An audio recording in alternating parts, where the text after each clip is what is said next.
from Bihar al-Anwar, narrated from our beloved prophets, highlighted on the profound virtue of Sayyid al-Shuhada, Imam al-Hussein alayhi salam.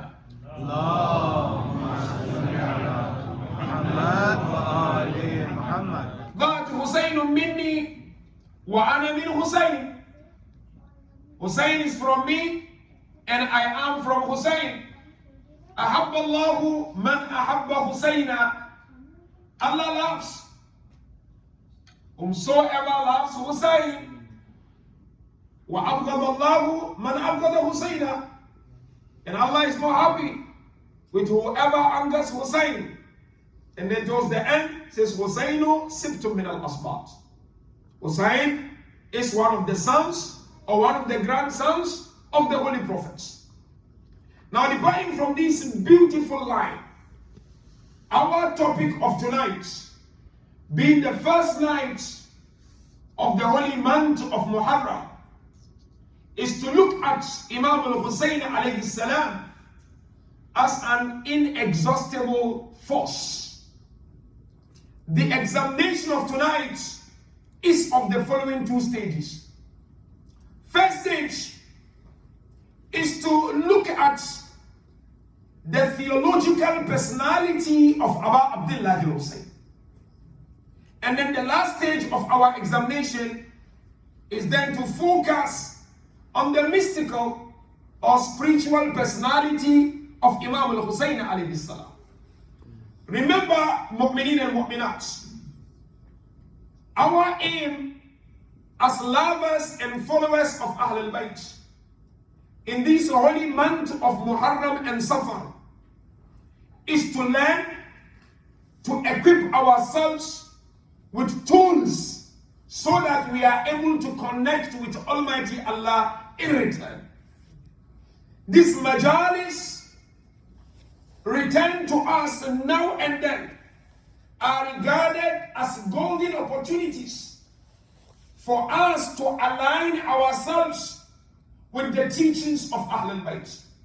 And so I sincerely, from the bottom of my heart, invite one and all to try as much as you can to take at least one lesson every night.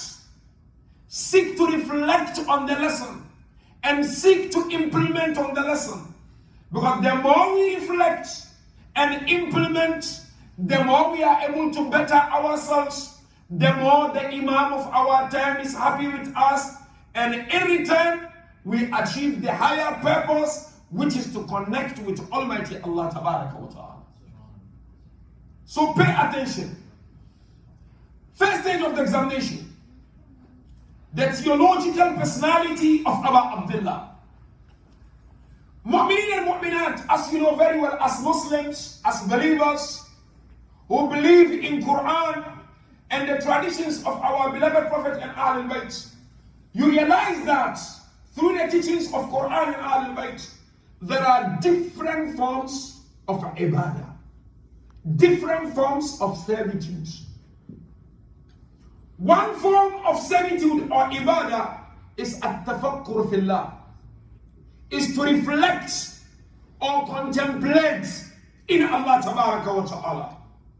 Another example or form of ibadah is at-tafakkur fi makhlukatillahi azza wa jal, is to reflect or contemplate in the creations of Almighty Allah Tabaraka wa Ta'ala. And Quran comes forward to highlight on this, that contemplating and reflecting on the creations of Allah are forms of worship and ubudiyah. Quran 3 verse 191, Surah Al Imran. الذين يذكرون الله قياما وقعودا وعلى جنوبهم ويتفكرون في خلق السماوات والأرض ربنا ما خلقت هذا باطلا سبحانك فقنا عذاب النار. Allah Tabaraka wa Ta'ala describe his true slaves and servants and how they engage in different forms of worship. So there are those, they remember Allah day and night.